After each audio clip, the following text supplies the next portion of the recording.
I got a couple of questions from students basically asking about glazing. Glazing is one of those mysterious things that people want to know about, and it's one of the really coolest ways to affect a painting subtlety. It's a very subtle technique, and I use it in different ways. So you need to know what is a glaze, and when do you glaze, and how do you glaze? So let's go over that. Hey there, I'm Layne Johnson. Welcome to my studio. One of the first things I would first talk to you about is you're going to be using a medium and you're going to be using a paint, a pigment. And so you can do it just any old color, but you really, I think it's best to use colors that are transparent or semi-transparent. And so you need to look at the colors you want to use. And by that, I mean literally look at the tube of paint. This is a tube it shows you the open square, which means it's transparent. If you have a square that's solid black, it means it's opaque. So you're going to be fighting that opaque color if you try to glaze with that. Here's an ultramarine blue, and you can see it's an open square, which means it's transparent. So these are colors that are good to glaze with.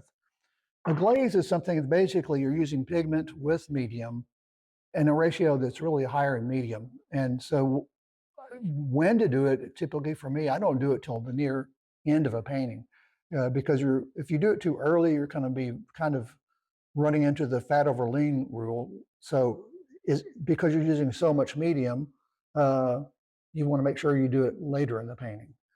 So that's what a glaze is. But why do you glaze? Well, there's different reasons to glaze. One reason is, for me, very often is to change the temperature of something. And there's different reasons why you want to do that. One simple one is, for example, if you're painting something in the foreground and it appears too cool, you want to make it appear warmer because warmer is closer to you. The reverse of that, if you're painting something in the background and it's too warm and you want it to recede, then you can do a cool glaze over that and it'll knock it back into the background. So that's just a couple of the reasons that are good for glazing. The question is, again, how do you glaze? Well, again, I mentioned mediums, and there's different mediums you can use. Here we've got walnut oil, which is a good medium. You've got this is Chelsea's fat medium, which is a medium used towards the end of a painting. Again, that's good. But you can also use some of these alkyd mediums. This is the walnut alkyd medium from M. Graham. But I tend to use these days just some liquid fine detail. You can use it with liquid original or the fine detail. But I'm going to do a little bit of the fine detail today just to show you what that means. And I'm going to do this on a white surface so you can see what a glaze looks like. Very often when I'm painting, and possibly you too, you may be painting on a surface that's more of a neutral gray or whatever. But since I want you to see what the color is and how little color sometimes is applied, then I'm going to go with white here. This is a simple demonstration to show you what a glaze is. This is the painting that we're going to use as a subject. This is dry. This has been dry for a long time. What I want to do is 3 different types of glazes that can change the subtle characteristics of a painting. In this area right here, I'm going to add some little green tints right through here, maybe a little right here, not a lot. Again, it's subtle. And to make the green, I'm going to use the ultramarine blue. And I'm going to use the color that is a Michael Harding Bright Yellow Lake. It's listed as transparent. So I'll use that. The other thing I want to try is right in this area back here, I want to bring in a little bit of a pinkish purplish color, again subtle, because maybe the sky overhead is reflecting light onto the water. So that would be a nice little effect, again subtle. And the last thing I want to try is on this background hills, I'm going to create a kind of a misty glaze that's going to push them back into the background. And for that, I'll be using the ultramarine blue, maybe a little bit of the magenta, but then of course the transparent flake white. Flake white is semi-transparent in the brand that I've got. Here's another one. This is Classico. It says it's semi-transparent. So that will be a good one, as opposed to using titanium white. Titanium white is opaque. Now, I've I've glazed with titanium white plenty of times, and it works fine. But again, look at your colors and look for the characteristics of the colors to help you with your glaze. So one question, Layne, Hmm? why would you use a glaze to change the color, for example, of the green rather than just paint it more green? Well, that's a good question because one of the things that's beautiful about a glaze is that it can change the character of something subtly and not affect some of the cool things that are already there, like textures and things. So it's a good way to adjust something subtly without affecting the whole thing, without repainting the area. One of the first things I would like to do is create the color. And so I'm not using a color straight out of the tube for this because if you do just simple colors, you really can find the exact color you want with just messing around with it. So I'm gonna grab some of this yellow. Doesn't need a lot. I'm gonna grab some of this blue.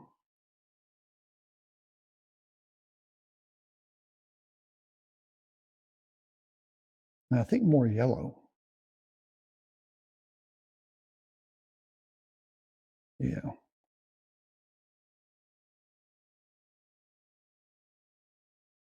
I'm gonna add more yellow. This is just what's on the brush. I just wipe the brush because I don't want it to be yellow. This is a chartreuse color. I want it to be a slight green color.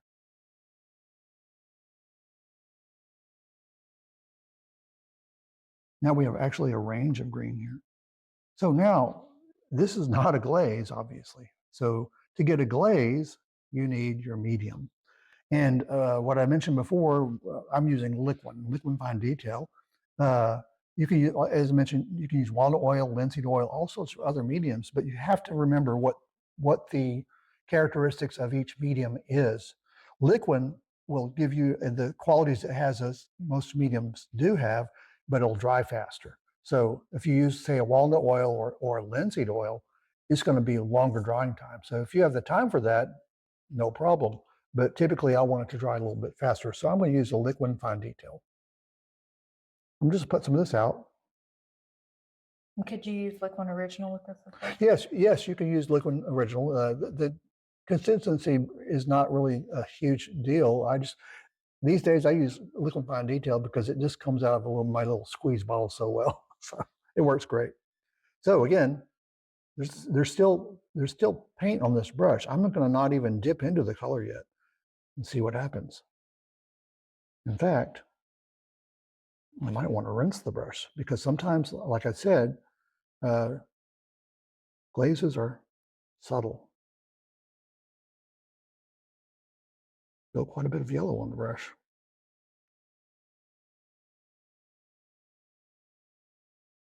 There we go. Can you pick up how subtle that is? Okay. So let's do a little test on the painting. Okay. Now looking at this, I might want to do a little more blue in this. So I'm going to go grab a little tiny bit of blue. Now there are other blues that work well. One of them might be a cyan or even a phthalo blue, but I just grabbed some ultramarine because it's a nice transparent color. So I didn't grab but just a little bit of that color. All right, let's see what it does. And again, one of the things you can do, you can apply it and then wipe it away. And this is subtle.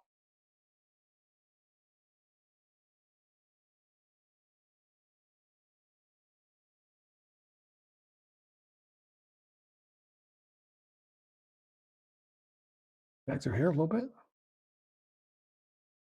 This is so subtle. And that's what glazes are all about. Glazes are all about nuancing something. They do have their purposes, but as you can see, when I'm applying this color on this, you've tinted this area a little bit, but it hasn't affected all the things that are underneath as far as the textures. Okay. Now, if I decide, like in this demo, I said, well, that's a little bit too strong for my taste. You just come back and wipe away some of it.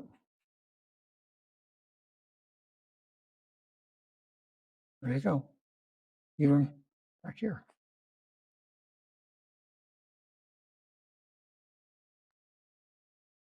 Very subtle. It changed that way it was before to where it is now. Now, let's work on the middle ground again. We need to get a clean brush. So this one's good. And I need to make sure I don't get any of that green into this color I'm about to mix. So I'm going to mix the color first. A little bit of blue. A little bit of red. Magenta, I should say, which will create a nice purple. I need to also mention something that's really important. When you are glazing, why are you glazing with a medium instead of just using your solvent? Because a solvent will thin the paint really well and looks great as a glaze. Problem is, it's not strong. As an oil painting dries, things change. They will shrink up a little bit, and so a thin coating of something that's like a solvent will possibly crinkle or crackle. So, in other words, it'll look great in the beginning, but a year from now, oh my goodness, look at these things that's cracking. So it's not a constructive on the painting. It's better to use a medium which is more flexible. As it dries, it'll stay the way it is and it'll look great. Doesn't that also go against fat overlaying if you're using It does. solvent? If you're using a solvent at the end of a painting on top of these layers, which have progressively gotten fatter and fatter and fatter as they should, and then you put something thin on top of it, that's violating fat over lean and you get trouble. So don't do that. All right, let's see what this does with a little bit of a medium added to it.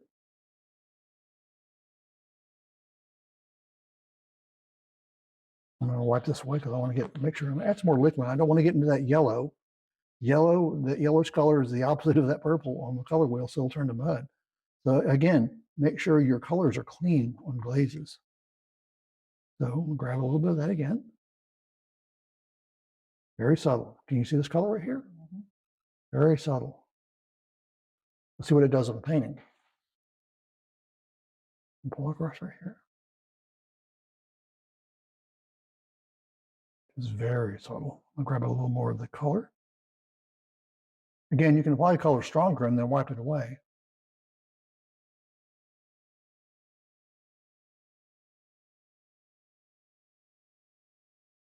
What glazes often can do is add richness to a painting. That if you've been kind of using the same colors a lot in the whole thing, the subtlety between a foreground object and the background object, if you want a painting that has real dimension to it, then glazes are a really good way to adjust that. So again, getting close to this green. Now, I don't know if this is picking up very well on the camera, but it's very subtle. Yes, I can see it. Okay.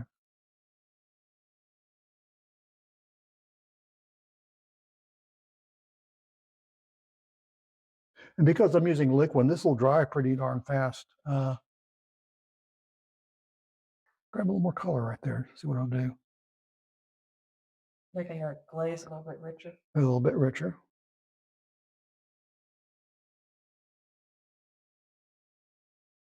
Okay, that's subtle.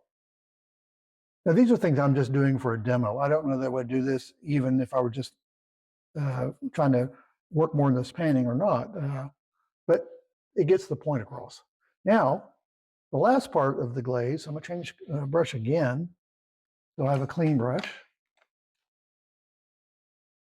Because if you're just painting, you would want to rinse your brush really good with your solvent. But I'm just using separate brushes, which you can do when you're painting every day. So I want to lighten this all up using my ultramarine blue. Again, I'm not going to grab from the side that I had my yellow in, because that would not be what I want. I want to grab the blue. And actually, maybe just a little tiny bit of this purple we just mixed. Okay. And because I want to knock this back a little bit, I'm going to use a little bit of the white.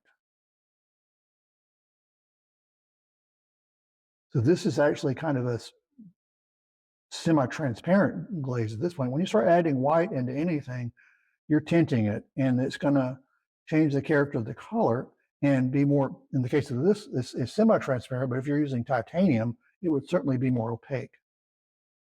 So let's get a little bit of the liquid.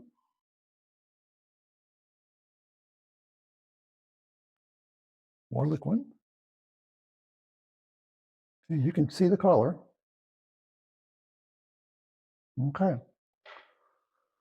And I may add more white, we'll see. Oh, that's good. See, because you add white to it, it's going to cover over some of the color that's underneath. And I'll show you another thing. Like I said before, sometimes you simply have to apply a glaze and then wipe it away a little bit. As more of it gets off the brush,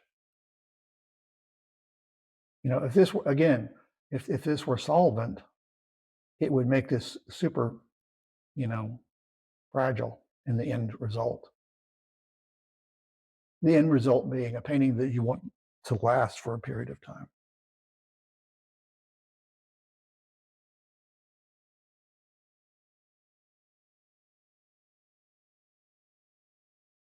Is that picking up? Mm-hmm. So again, if you're trying to do glazes on various things at the end, you can glaze one area and let it dry. That way, if I had glazed into this and it was wet in a certain color, and I got into that area with this color, it might not be the result I want. So in this case, I'm being careful not to get into that. Like this area right here is warm. So I'm gonna go back with this bluer color and knock it down. Over here too, watch this. You're creating some more atmospheric perspective. Mm-hmm. More atmospheric perspective. So that's some of the basic things you can do with glazing. The typical things that I do. There are certain things I do that are very, very they're not complicated. Like I said, you can change the color of something, and you can change the distance of something. So you know, that's the basic ways that I use glazing. Glazing, again, it's a subtle tool, and typically it's a tool you use towards the end of a painting. When I always say make the final adjustments, it's an adjustment. So glazes are cool. Thanks for joining me in my studio. If you enjoyed this video, you'll also probably enjoy watching the videos I've linked on the screen. Be sure to click subscribe so you don't miss any future videos. If you're ready for more in-depth lessons, consider enrolling on one of my online courses where I teach classical painting techniques for landscape painters.